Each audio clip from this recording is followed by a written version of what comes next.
Pak, gaji saya bulan ini sekian. Saya ngerjakan ini, bayar sekian sampean ke saya. Semua yang ngatur mereka, bukan saya. Dengan begitu, yang pasti mereka karyanya masuk dong ke sini dong. Iya. Ini mana batiknya? Nggak mungkin nggak ada kan? Berarti masuk. Kalau nggak ada ya berarti udah saya jual gitu loh. Dengan begitu, aman. Hanya saya tidur siang baru bangun kan. Demi Allah. Demi Allah. Nyaman. Tak mikirin kok. Mun lambak. Gajiannya berapa? Kelompok ini 40 juta, 30 juta. Waduh, palang deh. Demas aja. Investigasi. Aduh, ini kerjanya cuma ini. Ini kerjanya cuma dapat ini. Waduh, gini setiap bulan. Burung banyak saya Pak nih. Bener-bener ini. Hari ini bahkan kaki saya ini tidak pernah menginjakkan kaki di tempat produksi. Tidur saya. Berarti kalau saya nggak mampu telat bayaran karyawan, berarti uangnya saya lalai. Karena batiknya nggak pernah ada antrian panjang di sini. Terjual terus. Terjual terus. Berarti saya yang salah gitu. Segera saya carikan putaran uang gaji anak-anak. Terus yang kedua manfaatnya teman-teman itu tidak pernah tertekan dengan begitu. Mereka jadi senang. Jadi kok ala Korea, ada malarat, kok minta sekian ke Mas Didi. Terserah mereka, saya nggak, orang gelur lah, nggak pernah begitu.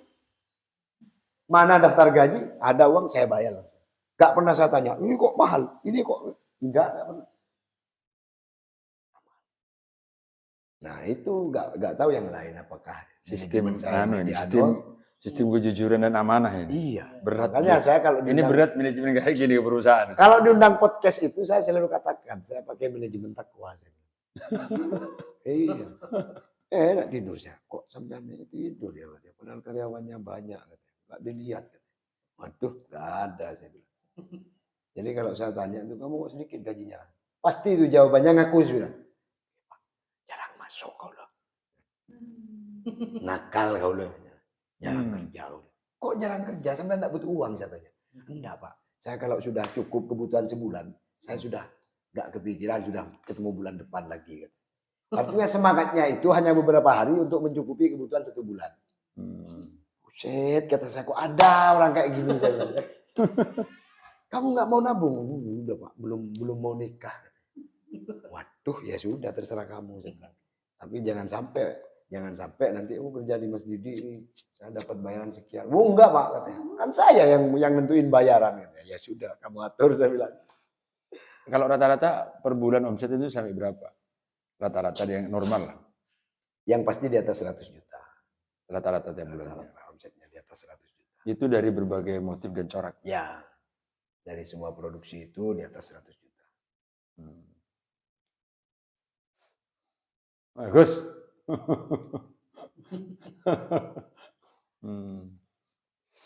Tidak melihat pasar batik untuk 2024 dan tahun-tahun berikutnya. Kondisi hari ini bisa mendorong nggak atau pasar semakin suram atau seperti apa? Enggak, kalau pasar semakin naik. Kalau pasarnya semakin bagus. Ya itu tadi, kita itu, saya sering ditanya, jadi gimana cara mempertahankan pasar? Saya tidak punya jurus-jurus tertentu. Tidak sedikit teman-teman media yang tadinya mau membantu promosinya kita. Termasuk saya sendiri juga punya media, kan punya organisasi kewartawanan juga, saya pembina dan saya wasekjen di pusat. Kalau saya mau memperalat itu untuk mempromosikan barang saya bisa-bisa saja kan. Tapi tidak saya lakukan itu. Belum berani beriklan kita. Belum berani beriklan. Karena ya apa yang kita kerjakan hari ini ya terus habis begitu saja. Terus terjual begitu saja. Dan sementara mencetak SDM-nya kan agak lama. Agak lama. Jadi cara mempertahankan market itu saya dari pekerjaan, kualitas pekerjaan harus bagus. Sehingga pasar itu jalan dengan sendirinya. Dan selalu terbuka di tahun-tahun berikutnya. Mempertahankan kualitas. Iya. Jadi contoh nih. Bang Hartono nih beli nih batik kita nih. Dipakailah sama dia. Orang kan ketika melihat seseorang gagah dengan memakai batik Centeng Kuning kan Beda. pasti nanya kan. Bukan gratis. Dan pengaruh itu terhadap perkembangan pasar. Wah, satu ya, dengan brand kita yang pakai sudah pede kan, pasti mahal sudah batiknya kan begitu kan. Iya. Caku nih pasti mahal. Jadi yang pakai aja udah pede gitu. Wah, pakai pede. Orang yang melihat pun penasaran. Dari mana batiknya? Pasti itu. Itu pasti itu. Centeng Kuning ini. Oh iya ya. Itu iklan gratis. Makanya saya paling gak terima kalau ada karyawan yang menyepelekan pekerjaannya. Gak terima saya. Kalau salah berulang-ulang karena murni kesalahan, saya ampuni. Tapi kalau salah, buruk hasilnya karena disengaja, itu bahaya, mengancam pertumbuhan pasar di masa yang akan datang. Jadi pasar itu kalau ditanya tetap berkembang. Semakin tahun semakin bagus. Semakin banyak yang pakai batik kita, semakin banyak yang promoin. Dan tahun ini presiden yang promoin batik kita dengan cara beliau pakai. Beliau beli. Saya katakan satu kali lagi. Banyak yang tanya ini soalnya. Iya. Banyak nomor tidak dikenal masuk ke saya. Pak, memang Pak Presiden tidak dikasih batik yang lain. Kok itu saja yang dipakai? Bapak salah, saya bilang. Presiden beli, saya bilang. Oh iya. Banyak yang WA saya begitu. Dikira dikasih. Dikira dikasih untuk endorse. Tidak, Presiden beli. Beliau pakai karena memang beliau senang. Beliau pakai karena memang senang. Bukan karena kita endorse. Beliau luar biasa. Pak Presiden luar biasa. Mau dikasih. Sempat saya siapkan batik untuk beliau pakai. Ditolak. Berarti dia milih sendiri coraknya. Milih sendiri. Ditimang-timang sendiri, didampingi Pak Bupati kan. Hanya beliau sering pakai. Sampai hari ini. Itu mengundang pertanyaan banyak orang dari seantero Nusantara ini. Kok batiknya Pak Presiden nggak diganti? Menarik. Ini luar biasa, ini menarik. Itu mungkin buah dari manajemen Takwa yang selama ini. Kalau harga termurah produksi Centeng Hari Kuning? ini ada 600.000. Termurah tuh. Termurah, 600.000, 750.000. Itu yang termurah. Untuk seragam bisa kurang untuk seragam. Bisa tergantung kuantiti. Untuk seragam. Nah ini Mas Imam ini kepala produksi Centeng Kuning 3. Kalau yang tertinggi yang cukup mahal? Sangat Hari ini ada 6 juta. 6 juta sudah ada. 6 juta. Untuk yang harga 6 juta itu Karyawan diproduksi sudah sampai berapa? Berapa lembar? Yang 6 juta yang diproduksi? Kalau itu lama karena prosesnya 2 kali. Oh. Prosesnya 2 kali. Ya artinya kalau misalkan satu divisi misalkan 200.000. Kan ada beberapa divisi kan. Terus diulang lagi dari awal kan. Gitu. Itu prosesnya 2 kali. Memang saya patok agak mahal. Bagi kita mahal mungkin ya. Tapi kalau melihat prosesnya dan melihat hasilnya itu masih sangat murah. Berarti limited itu ya? Limited. Pasti limited. Limited edition. Pasti limited. Yang mahal juga ada di gaun. Karena kan sampai 6-7 meter kalau gaun. Oh, gaun. Gaun pesta. Kalau untuk gamis biasa cuma 4 meter lah. Cukup maksimal itu sudah. Mbak Nita ini sering bikin ini. Ini banyak sekali batik kita ini. 6 juta untuk gaun sih. Ini konsumen tetap kita ini, Mbak Nita. Tiap tahun belanja dia. Sampai hari ini tidak ada kasus yang curi orang. Ciptaan. Motifnya ya, ciptaannya. Oh, banyak sekali. Sudah banyak. Banyak sekali. Tapi tidak totalitas 100% enggak ya? Ada yang totalitas, ada yang totalitas. 99%. Ciptaan itu hanya bisa dibajak sebesar 10%. Lebih itu kena. Ingat ini perlu ini sosialisasi ini. Betul, wawancara hari ini menjadi sangat penting untuk para pelaku usaha. Sama di berita juga nih ya. Penjiplakan itu dibatasi 10%. Banyak pengrajin tidak paham itu. Wah, saya rubah kok ininya, saya rubah. Rubah gimana? Jatahnya 10% untuk merubah itu. Tapi Di atas enggak, 10% kena. tapi enggak pernah dibawa ke Ada dipersoalkan. yang hampir saya bawa ke ranah hukum. Tapi kemudian minta maaf ke sini, ya akhirnya saya batalkan. Ada. Dipikir mungkin kita nggak paham aturan ya. Padahal ya kita sudah hatam lah urusan begitu-begitu. Mungkin mau coba-coba ya kita hajar lah. Kita coba hajar kan. Ternyata dihajar, keburu minta maaf. Padahal tadinya mau saya buktikan agar pengrajin dapat pelajaran. Gitu. Kalau di kalangan menteri sudah ada yang pernah beli? Banyak. Banyak. Menpora itu kan Imam Nahrawi langsung ke sini itu dulu. Menpora, terus ada menteri apa, KKP kemarin Edi Prabowo. Edi Prabowo. Ya. Kalau di Sumeneb itu orang datang misalnya mau ke Canteng Koning itu ada galerinya nggak? Atau ini atau langsung ke sini? lagi direhab. Oh, langsung ke sini. Nah, nanti ini juga ada workshopnya, di sini galerinya. Ada kita buatkan fasilitas lengkap di sini. Kalau misalnya orang luar Sumeneb, katakanlah orang luar Pulau Madura ingin mengetahui entah itu sebatas studi akademik sih atau lebih jauh ingin belajar langsung, bisa nggak di Canteng Koning? Bisa. Jadi kita yang aktif sampai hari ini mengenalkan batik kepada anak dari usia dini. Bahkan hari ini banyak dari universitas-universitas sudah langsung magang di tempat saya. Dan gratis, mereka nggak bayar. Hanya dikenakan ya paling biaya apa, kecil-kecil lah.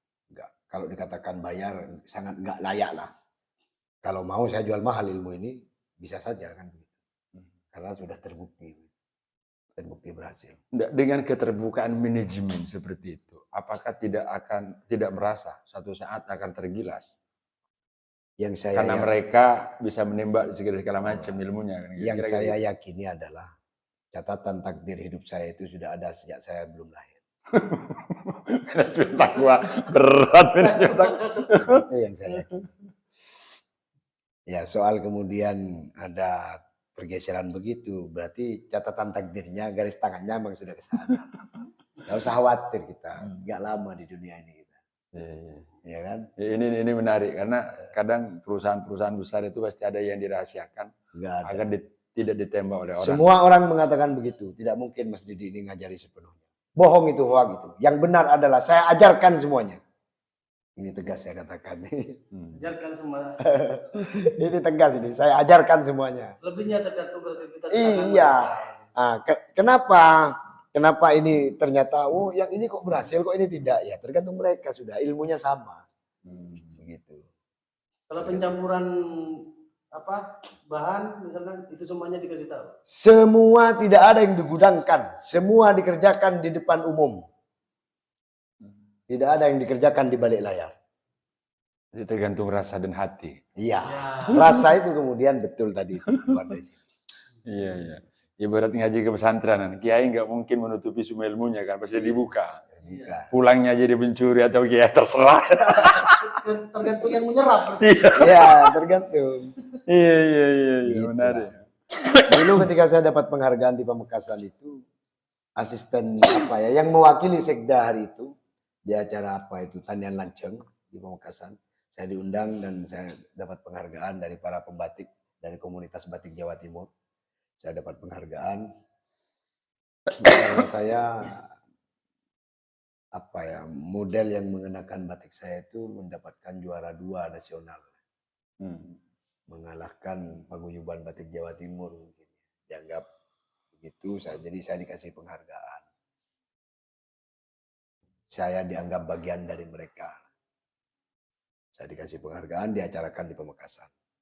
Apa yang orang Pamekasan sampaikan itu wakil sekda, saya masih ingat. Mas Didi ini kalau diminta untuk melatih di sini kayaknya nggak mau.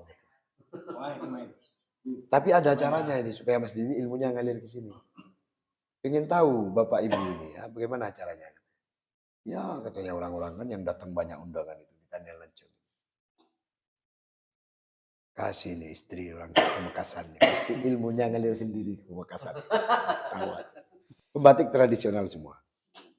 Pamekasan. Canting Koneng itu berdiri tahun 2011. 2011 sudah 2011. mulai jalan memproduksi. Ya, 2011. Selama berdiri hingga hari ini, support pemerintah untuk hingga hari ini. bisa terus bangkit Canting Koneng ada nggak sentuhan-sentuhan? Support pemerintah ya sebenarnya ya dengan adanya seragam ASN misalkan dan segala macam, dengan para pejabat kita keluar menggunakan batik Sumeneb, itu sudah merupakan support yang luar biasa buat saya. Dulu baru-baru Canting Koneng berdiri,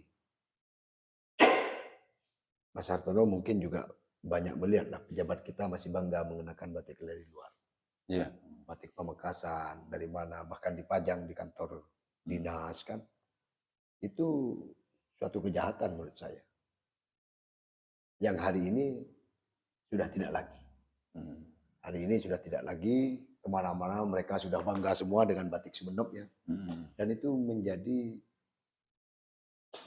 bagian penting dari pemerintah peduli terhadap para pembatiknya yang ada. Kalau dulu ya gimana?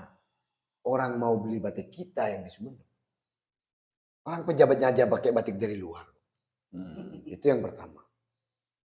Dulu mana ada batik Sumeneb harganya sampai jutaan?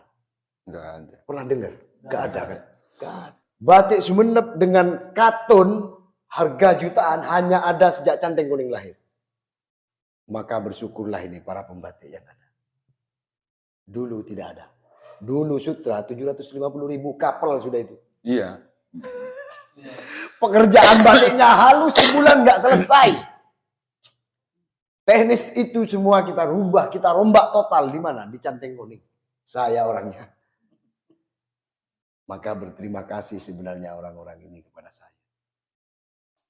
Terima kasih karena mereka bekerja batik sudah bisa dengan teknis dan sistem yang begitu cepat bisa selesai dan segera bisa dijual. Dan harga jualnya naik. Pasar sudah terbuka. Pasarnya sudah terbuka. Itu tidak lepas dari perjuangan saya sebagai orang pertama yang mendobrak di Sumeneb ini. Saksi hidupnya masih banyak. Iya. Dulu saya berkawan dengan Pak Bambang Irianto. Selagi beliau menjabat Kepala Dinas Pariwisata. Beliau yang memberikan masukan ke saya agar saya kalau mau masuk di dunia perbatikan rombak total itu batik. Beri warna terhadap Sumeneb. Beri karakter terhadap batik Sumeneb. Dulu kan hampir nggak bisa dibedakan batik kita dengan batik dari luar kan. Iya. Nah, sekarang udah mendunia batik kita. Kapan hari saya ada update status, terus saya posting di IG juga di Facebook itu ada pejabat kita yang ke luar negeri, ke New York ya, dengan batik Canting Konengnya. Mereka sudah tidak malu gitu. Acara kenegaraan pakai batik kita. Itu batik Sumeneb loh. Pakai di New York. Wah, luar biasa. Orang mana menduga itu batik Sumeneb. Itu batik dari kita. Yang spesifik yang membedakan batik Sumeneb, garapan Mas Didi dan teman-temannya dengan batik luar. Secara gamblang agar orang mudah untuk membedakannya. Yang pasti kalau yang asli dari saya ya, pasti perfect. Pasti garapan kita perfect. Mungkin dari segi ukiran, tulisan, bagaimana? Dari desain dan pewarnaan, pembatikan, semuanya perfect batik kita. Yang lain ini rata-rata binaan-binaan saya ini agak abai dengan kualitas-kualitas yang saya sebutkan tadi. Kenapa hanya saya yang berani memberikan garansi pemakaian batik 1 tahun?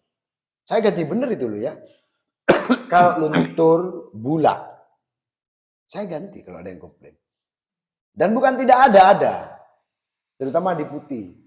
Terus pekerjaannya waktu hujan. Gak maksimal. Dasar putih itu kita harus bekerja di musim panas. Baru maksimal. Musim hujan, belepotan kita.